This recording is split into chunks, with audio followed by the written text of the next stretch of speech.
morning, I'm Ron Claiborne at ABC News World Headquarters in New York. This is an ABC News digital report. Developing now, the search for answers in the deadly shooting inside of a Washington State high school that left one student dead and 4 others injured. We now know that the shooting may have been even worse if not for Megan Silberberger, a teacher on her first year on the job.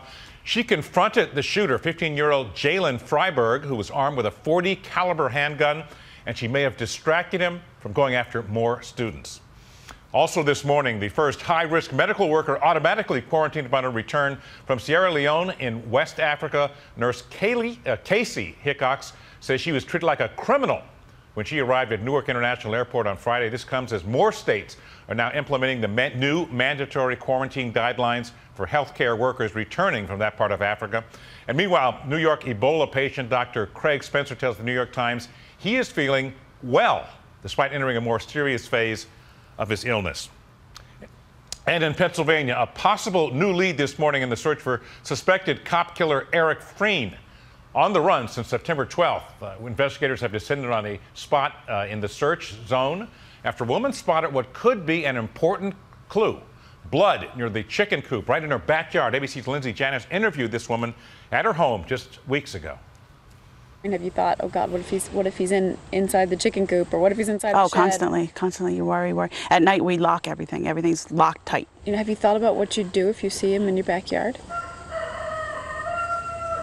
I don't think he stands a chance if he comes in my backyard. And now to a scathing new report about recruiting efforts at the West Point football program.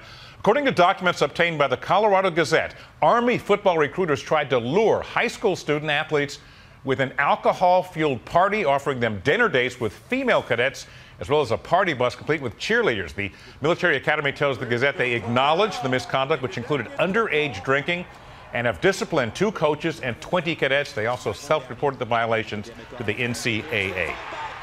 And finally, a perfect first pitch at Saturday's World Series game in San Francisco. Mo'ne Davis, of Little League fame, of course, nailed the throw with a right down the middle of the plate. That toss just before the start of that game, Game 4 in the World Series. The Giants went on to rout the KC Royals by a score of 11-4, now tying up the series at 2 games apiece. Game 5 is in San Francisco.